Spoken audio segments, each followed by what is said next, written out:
भगवान विष्णु जितने भी अवतार हुए हैं जो हुए हैं उनकी कहते हैं पूरी पृथ्वी जो है भगवान विष्णु की पत्नी है। लेकिन अवतार भारत में क्यों हुए?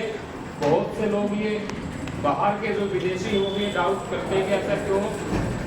क्योंकि भारत भूमि विश्व का हृदय है और जो अच्छे जो विचार हैं वो हृदय में ही उत्पन्न होते हैं। भाव जो है, भावनाएं वो दिल में ही उत्पन्न होती है। तो भारत भूमि को गायत्री देवा की गीत गानी धन्यास्ते भारत भूमि भागे।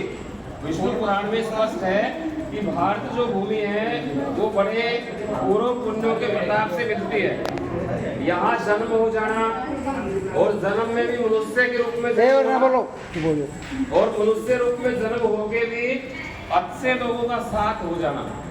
ना तो भारत भूमि में भी ऐसे प्रदेश हैं जहाँ एक सात्विक व्यक्ति को जाने की मनाही है।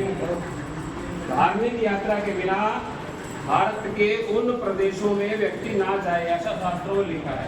क्योंकि वो प्रदेश मांसाहारी प्रदेश है, वहाँ जाने से व्यक्ति शुद्ध नहीं रहता।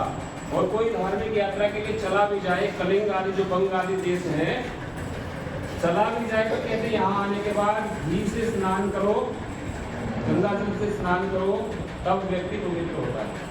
और हम तो भारत भूमि में भी हरियाणा प्रदेश जहाँ पे वेदों की रचना हुई, सरस्वती नदी और कहीं नहीं है विश्व में। हरियाणा के जो तीर्थ हैं, कुरुक्षेत्र के समस्त तीर्थों में सरस्वती नदी का प्रवाह है और सरस्वती के किनारे ही वेदों की रचनाएं हुई हैं।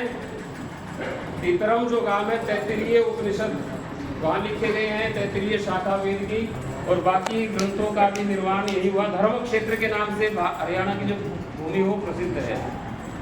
तो इसमें आपका जन्म और अच्छे लोगों का साथ, ये बड़ी बात है। क्योंकि जन्म हमारे हाथ में नहीं है। भगवान कहते, भगवान ने क्या कृपा करी?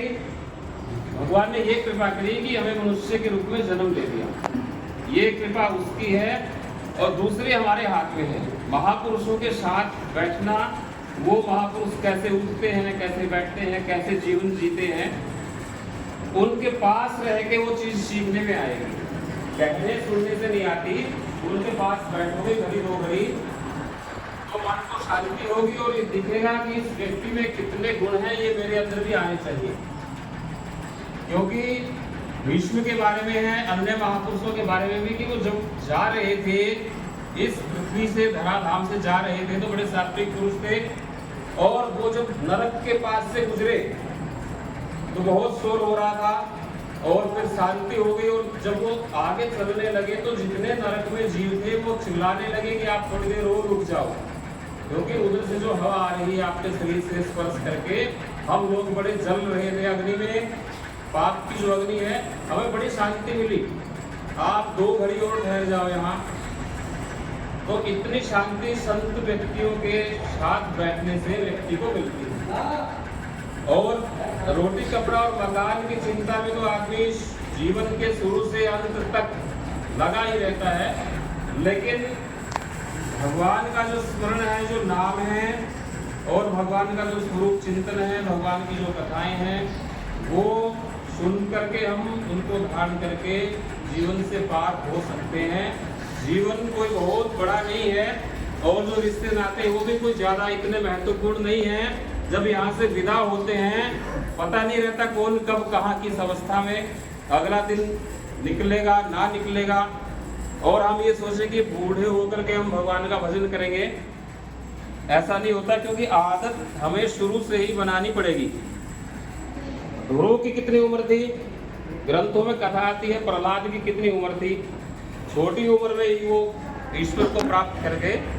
तो उसकी कोई उम्र नहीं है। और अनुकूल समय मिलेगा, लड़का नौकरी लग जाएगा, बहू आ जाएगी, जब भजन करेंगे, जब व्रत करेंगे, जब यज्ञ करवाएंगे, तो ऐसा अनुकूल समय आएगा भविष्य में। ऐसा सोच करके अगले दिन पे टालना सही नहीं है। जिसको जैसा समय लगे वहीं से शुरू कर दें। क्योंकि ईश्वर की ओर जो गति करनी है हमें, तो जहाँ जिस भी अवस्था में है धन्यवाद दे भगवान का, और वहीं से शुरू हो जाए। मन में मन का जब चलता रहे, भगवान का स्मरण होता रहे। अनेकों पाप जाने अनजाने में हमसे होते रहते हैं। जैसे बिना बोए भी जमीन में झाड़ अपने आप पैदा हो जाते हैं, घास फूस पैदा हो जाती है, ऐसे ही मन में जीवन में बिना जाने बिना समझे भी अनेकों पाप कर्म हो जाते हैं। उनकी शांति का उपाय भगवान की कथाएं हैं, सत्संग है।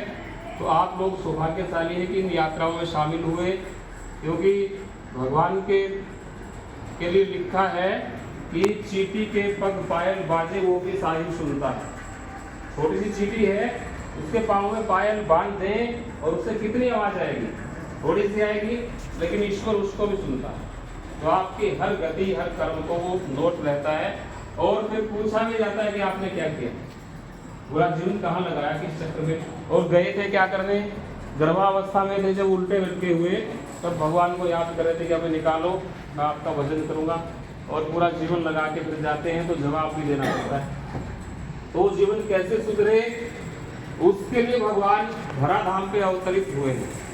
और ये भगवान राम की जो कथा है वो मर्यादा नहीं बंधेगी जब तक समाज में जो जीवन है वो मर्यादित होना चाहिए। वो कैसा था भगवान का जीवन, उन्होंने कैसा व्यवहार किया किस के साथ। ये मान के चले कि जितने भी पशु पक्षी थे भगवान का उनसे कितना प्रेम था, जितने प्राणी थे उनसे कितना प्रेम था, माता पिता के प्रति कैसा फर्ज उन्होंने निभाया, भाई भाई का प्रेम कैसा था उनका, वो सारे के सारे संत ग्रंथों में लिखी हैं। और हरि की अनंत कथाएं, 10 अवतार मुख्य हैं, 24 अवतार हुए भारत हुए हुए, उन सब की कथाओं से हम अपना जीवन कैसे सुधारें, तो ये हम इस सत्संग से अगले 5-7 दिनों में सीखेंगे। और कल से कथा हमारी विधिवत आरंभ हो जाएगी। और आज जो है प्रसाद लेकर के सब जाएं। और जो भी कल जो है भगवान भोलेनाथ और पार्वती के विवाह की कथा प्रमुख रूप से रहेगी।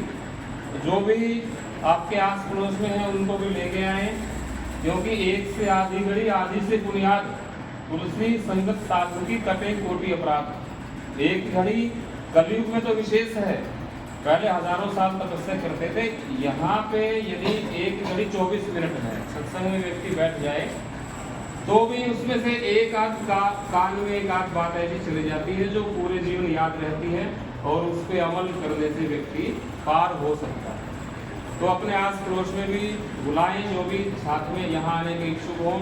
और लिखा है कि यज्ञ देखने के लिए, कथा सुनने के लिए किसी के निमंत्रण की भी जरूरत नहीं है। किसी ने अब भारत में किसी को बोला है भाई हमारे घर पे आना, या ना भी बोला हो, कथा में सबका अधिकार है। कथा भागीरथ गंगा को लेके आए, अब भागीरथ ने किसी को बुलाया हो स्नान करो या ना बुलाया हो, गंगा में सबका अधिकार है। ऐसे ही भगवान की कथाओं में सबका अधिकार है। यज्ञ कहीं हो रहा है, नव कुंडी यज्ञ है, सतकुंडी यज्ञ है, जहाँ भी लगे पता कि वहाँ महायज्ञ हो रहा है, वहाँ हमें जा रहे हैं उधर से तो एक बार रुक के 10-20 मिनट वहाँ माथा टेके। तो यज्ञ को देखने के लिए, कथा सुनने के लिए निमंत्रण की भी जरूरत नहीं होती, क्योंकि वो उसमें सबका अधिकार है। तो आप सब लोग और भी जो जीवन को सार्थक करना चाहें वो इस सत्संग में भाग लें, सबको निमंत्रण दें, आप अपनी तरफ से ले आएं। इन कथाओं में वो रहस्य छिपे हुए हैं, सबके सब भारत भूमि से सबका लगाव है। विदेशी लोग यहाँ आकर के हरे कृष्णा हरे रामा ऐसा देखते हैं हम, अंग्रेज लोग भी यहाँ आकर के वृंदावन में गलियों में घूमते हैं और असीम शांति उनको मिलती है। तो हम लोग तो यही पैदा हुए, धन्यवाद हमारा कि इस धर्म क्षेत्र में हम पैदा हुए, हरियाणा में, जहाँ हरि बार बार आए हैं। तो हमारा ये दायित्व बनता है कि हम जीवन को सार्थक करें। रोज के जो काम हैं वो तो ऐसे ही चलते रहेंगे, तो कुछ समय हमें ऐसा निकालना चाहिए, जब तक जीवन रहेगा, फुर्सत ना मिलेगी काम से, कुछ समय ऐसा निकालो, प्रेम करो श्री राम से। तो ये काम तो रोज चलेंगे, चलने ही हैं, लेकिन इन कथाओं में यदि व्यक्ति बैठता है और इन कथाओं से जुड़ता है तो उसका जीवन सार्थक होता है।